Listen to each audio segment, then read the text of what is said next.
Hello and welcome to the International Pentagon Challenge. My name is Kyanite and together we'll be embarking on a very special Football Manager journey where we'll aim to try and win every major international competition in all 5 continents, forcing our hand to play with hundreds of different types of players and most importantly hopefully create loads of awesome different types of tactics along the way. Once that's complete, only then are we allowed to set our sights on the biggest of all goals, the FIFA World Cup.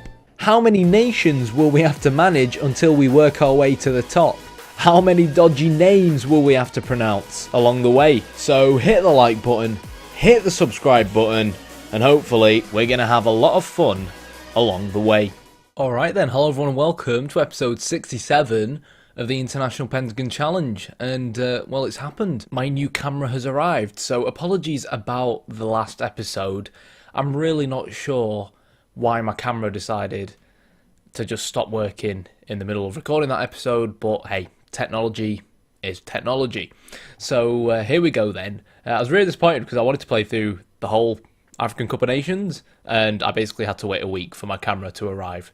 I tried to go and buy one on the same day, but they didn't have the one that I wanted. But here we go, it's our third and final African Cup of Nations Group D match. Now, regardless of what happens in this match, we are guaranteed basically to finish top of the group, unless South Africa beat Burkina Faso by something like 3+ goals and we concede something like 2+ goals and lose our game, obviously. So yeah, and even when that happens, we'll still qualify in second place. So we've not really got too much to worry about.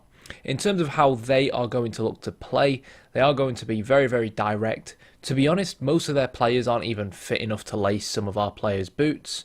And for that reason, I've obviously had a few things in mind. So we've obviously shaken the lineup a little bit. Sabir comes in on the left, Yahya comes in the defensive midfield position, and Saeed comes in playing centre-back.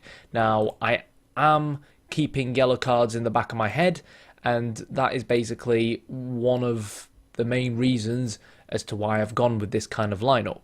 So, players like Ahmed Kamal and like Mohamed Khalifa, who already have yellow cards so far this tournament, as well as Adil Ramsey, I'm basically resting them because, to be honest, we should be able to beat them with the side that we've got on the pitch at the moment. It's that simple. And I don't want them to get another booking in this game and then basically be suspended for the important game, which is the game of the last 16, when we've practically guaranteed qualification into the last 16. So in terms of what we're going to really be looking to do differently, to be honest, not much. We're going to play balance that can become a little bit wider as the game progresses. At the end of the day, with a better side, high defensive line, they're playing with a very lone target man. We're not going to look to retain possession, but one thing I am going to do is in the 4-1-4-1, it's all going to be kind of coming through Domingos Cunha, who is their attacking central midfielder, playing just off the lone striker in terms of the target man, and have our wide men kind of man mark their wide men as well. That should hopefully allow us to stay defensively resilient, whilst at the same time our sheer amount of quality should shine through. So here we go then, and as we quickly switch to comprehensive. Now, we're not going to bother really pulling out the good old league table until we really, really need it. And to be honest, as long as we keep playing well this game, as long as, you know, we're not losing, we won't really have too much to worry about in terms of how we look to progress from the group. Hopefully, we won't actually see too many yellow cards for us because, yeah, that has been one of our problems in previous tournaments, and the suspensions do eventually come back to haunt us. It's good as well because it does mean that some fringe players like Saeed, for example, at the back, who may not really expect to get a game ahead of Khalifa, does in fact get a game. But there we go, 7 minutes in, Islam Sabir. He's not our main left winger, but he's playing as an inside forward. None of the Guinea-Bissau defenders were really picking him up. Lovely pass from the midfield. I think it was Mohamed Shouti. I'm not really quite sure. I'd love it to... Well, I'm trying not to sound like Kevin Keegan, but I would really love it if he rediscovered some of his playmaking ability that he had when he was at Aston Villa before kind of recent months where he's kind of gone to Russia and lost a lot of his form. I've just basically taken get stuck in off, and I'm telling the lads to stand up a bit more. We're the better team. We don't need to always dive in. Some of these teams that we're up against, when they are kind of, when they are kind of weaker sides, well, that's disappointing. When they are sort of weaker sides, they tend to go down relatively easily. That's a very poor set piece to concede, and that's certainly a twist in the tale that I wasn't expecting. But again, not too worried, especially given that South Africa are currently losing 1-0 to Burkina Faso. To really concede that goal has frustrated me, and we've really actually struggled to maintain possession, which is interesting as well. So let's try and retain more possession ourselves, and let's actually go a little bit more narrow. That way we reduce the gaps between some of our players. Hopefully it aids ball retention, and if we've got the ball, we should be able to score in these lot. It's that simple. Playing out the back after their target man commits a foul. Sabir is going to pick the ball up, so he finds Mohamed Shouti, looking for runners, finds a runner in the form of Siam, plays it back to Yahya, yellow carded of course. Ramadan now to Siam, nice cross towards El Sayed. We're playing this really nicely. The Barcelona man with the pass across goal, and Islam Sabir is really trying to secure a spot in the last 16 here, not just for the Egyptians but for himself in the starting lineup. So that's a good goal, but again, we need to stay focused. We need to make sure that we don't concede a silly goal, because to be honest, other than that chance from the set piece, which we really shouldn't have conceded, I'm not quite sure why we fell asleep like that. If it wasn't for that, we'd be quite comfortably 2-0 up right now.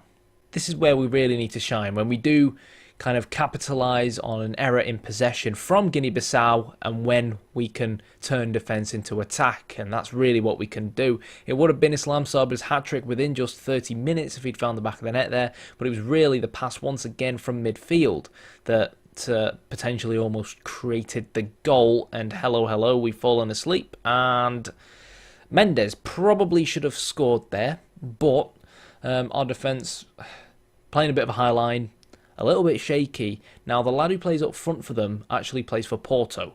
Now, he's a target man by trade. He's a pretty tall lad, pretty strong lad, but other than that, we don't really know much about him. So I was kind of expecting him to be quite isolated, which is why I'm playing with quite a high line, and because of the quality that we possess. But if it seems like it becomes a recurring thing, especially because we're not playing with kind of our usual centre-back pairing, I can always drop my defensive line and go from there. So, direct ball forwards from Guinea-Bissau. Sabir is now going to look to instantiate the counter-attack, and the guy's right-footed, but that's a lovely ball towards El Sayed. That was very similar to what Real Madrid do, and they look to switch play between Carvajal and Marcelo, and El Sayed there really as well should have hit the back of the net. So that's two chances, two one-on-one chances we've had now that we've not managed to put in the back of the net. Kamal is struggling to get in on the end of those kind of near-post in-swinging corners, and it looks like Guinea-Bissau are actually going to counter-attack from one. Sanka's done really well here, but he had no one in the box to cross to, and that's what we were expecting by man-marking the AMC, keeping him quiet and trying to isolate the big target man up front on his own.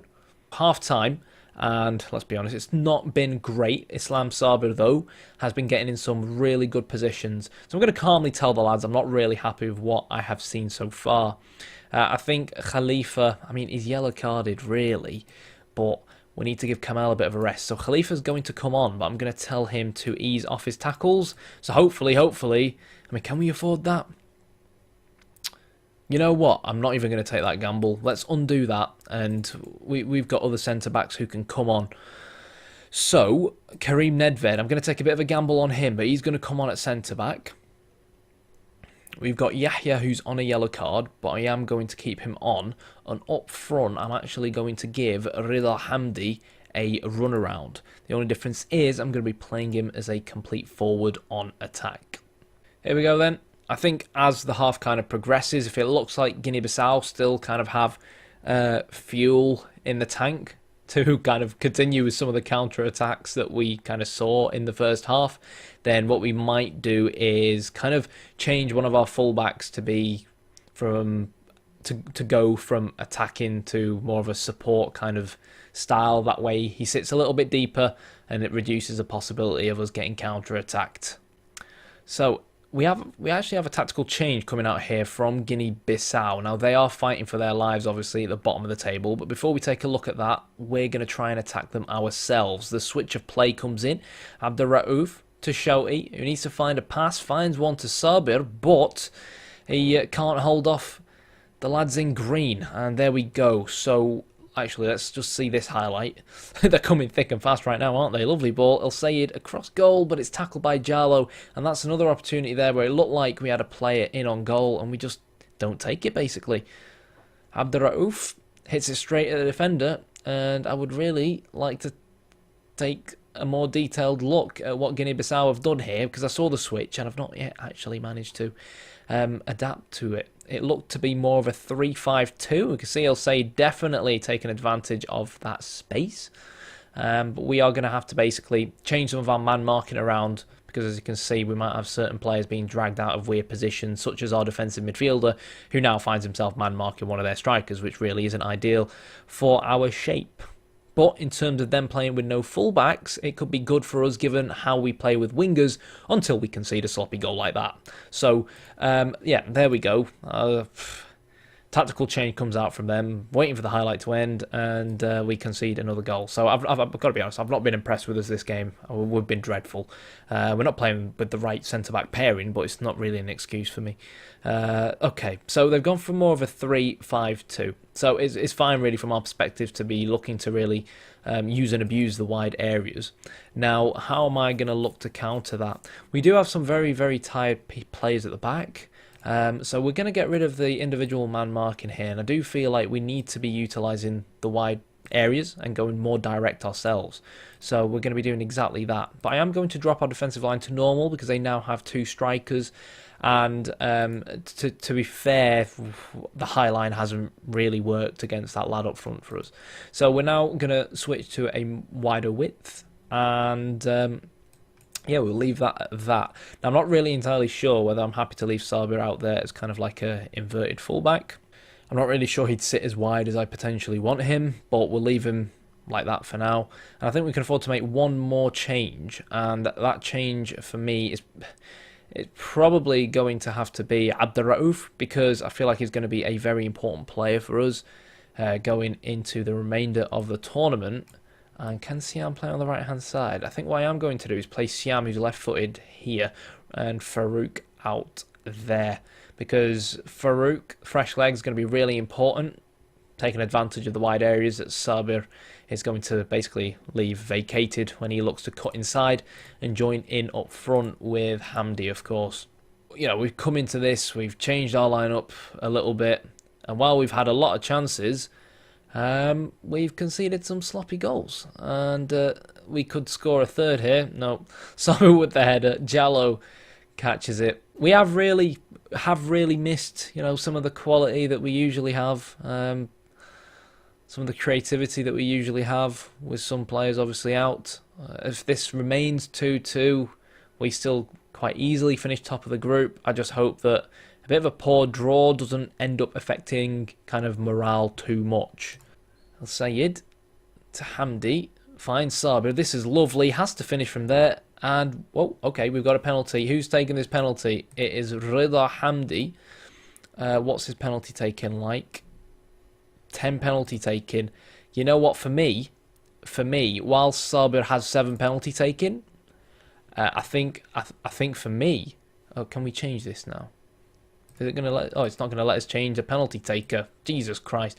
Okay, I was going to let Sabir take it because he scored 2 goals. He won the penalty. He wants the hat-trick. But we scored it anyways. So there we go, 3-2. With 15 minutes to go. Let's seriously make some tweaks now and hold on to this lead, shall we? So there we go. We'll drop our tempo a little bit. Tell the lads to be a little bit more disciplined. And go from there. I think we can afford to make these guys support players too, and bring him back a little bit to more of his favourite position. So as long as we make sure we keep our heads in the game now, look to retain as much possession as possible, we should hopefully get the 3 points. So Sa is really able to kind of drift into the half spaces there. So one thing I'm going to do is actually set him to defend and him to support. The main reason why I set the right back to defend is because the guy's knackered. So yeah, we are going to need Siam in the final 16 playing left back, more than likely, with obviously Abdurraouf on the right-hand side. So by telling him to defend and just, sit a bit deeper, not bomb up and down the wing like he usually does, hopefully he'll retain a bit more of his energy and it'll leave him in a bit more kind of a stronger physical condition going into the next round. You've got to applaud Guinea-Bissau. They've not actually played poorly. I think on the transition, they've been pretty good. I don't like this 2 versus 2 situation we've got from a throw-in right now, especially considering we have a fullback on defence. But can El Sayed play this to the back post? He definitely can. And Rida Hamdi, who's obviously a new lad coming into the side for this tournament. I said he's more of a complete forward, a very similar style player to Hussein Said, despite not really being as good. But obviously he gives us that similar option to come off the bench, and in this case, is not just grabbed a single goal, but 2 goals. And while it's been a bit of a difficult game, I think the positives we need to take out of this tournament so far is that every game we played in up until this point, we've been scoring goals for fun, right? So while we were a little bit leaky without our natural centre-back pairing this game, without our natural defensive midfielder selection this game, we've still continued to score 4 goals. And yes, it's against Guinea-Bissau, but it's still, an achievement in its own right. And that extra bit of kind of goal-scoring quality that we've had this African Cup of Nations, that I don't think we had in the previous one, could hopefully end up being the difference. Because if I remember correctly, back to the previous one, we were playing well, but we were struggling to really kind of create goals, and we were kind of saying, I remember that Hussein Said underperformed significantly, and other than the game where we did lose to Tunisia, we didn't really score that many goals. So I'm happy somewhat with what I've seen so far. There we go then, 7 seconds to go.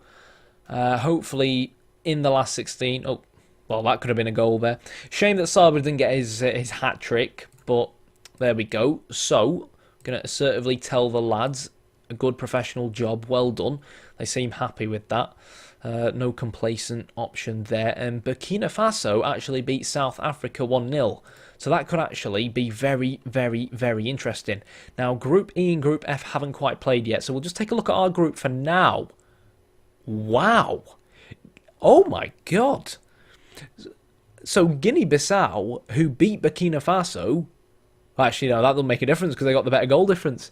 So Guinea-Bissau, who we've just beat 4-2, have actually ended up finishing in second place, which means South Africa and Burkina Faso have both got knocked out of the African Cup of Nations this early on. So, okay, that to one side. I'm going to now skip ahead to the last 16, to the draw, see who we get, and then we'll take a look at what happened in the group stages. Okay, here we go then. So we've got Benin in the second round, and while Benin are a good team, really, we should be beating them. So I'd consider it a pretty good draw for us. But before we take a look at some of the other draws, I want to go back and take a look at the teams that qualified and the teams that didn't. Now, bear in mind that in the African Cup of Nations, you can still qualify by finishing in third place, which does mean that South Africa do still qualify out of our group. I mean, I'm not really quite sure what this comes down to. They've both got the same number of goal difference. Neither of them have beat each other. But in fact, Burkina Faso beat South Africa. So what are the rules for this? Results between teams, okay. Goal difference and goals scored. So I've got no idea on what basis South Africa have been chosen over Burkina Faso. It's certainly not alphabetical order, but there must be something that's defined that. So Group A, Guinea, Zambia and Angola. I think that's massive, really, to see Angola and Zambia qualify over Algeria. Ghana, Cape Verde and DR Congo come out of Group B. Probably expected that, really. Nigeria top Group C with the title holders in Mali, who obviously we played in a friendly before coming into this tournament, and actually they beat us 2-1, so we know they are a decent side. They qualified from Group C, but because Sudan and Gabon both finished with only 1 point, they don't qualify in third place. We know about our group. Tunisia finished top of their group with Cameroon and Benin behind. Tunisia, I still feel like, are going to be a team that are going to haunt us in this tournament if we do actually end up coming up against them, because they've got some very, very good players. And again, I think they may be one of the sides we played in the build-up to the tournament. No, not in this case, okay, but obviously we know what happened with Tunisia previously, and obviously they've got Shahlali, who here in this case is a bit of a player of the match, but his name certainly rings a bell from the last time we played him. So very, very good side, and I kind of feel like they're a bit of a bogey side, so I hope we avoid them. Cameroon and Benin, with Congo finishing in 4th place. You'd probably expect that to be the other way round. And as far as Group F is concerned, Senegal have been knocked out. Well, that suits me just fine. So for the second round games, we've got Zambia against Mali. Probably expect Mali to come through that one. Ghana to beat Angola. Us to beat Benin. I can easily see Guinea beating South Africa given their current form, but on paper, anything can really happen for that game. Nigeria should be able to see past DR Congo. Morocco and Cameroon is going to be a very, very tight game. Guinea-Bissau will probably lose to Tunisia unless, they can play the same way they played against us, and Tunisia have a bit of an off game. And, I'll be totally thankful, Guinea-Bissau, if you were to knock Tunisia out and get revenge for us. And Ivory Coast should be able to see past Cape Verde. So, next episode, we'll be playing Benin. Hopefully, we'll see a few upsets, just not in our game. And that'll hopefully go on to make our life a little bit easier as we look to hopefully, finally conquer Africa. It kind of feels like if we don't conquer Africa with Egypt, I struggle to see what other Egyptian side we would genuinely jump to. That would probably, honestly, give us a significantly better squad. So, yeah. So that's going to be it for this episode. Hopefully you enjoyed the new camera, lol. If you like the video, hit the like button, hit the subscribe button, and let's just pray that 2031 is the year we end up conquering Africa. Thanks for watching.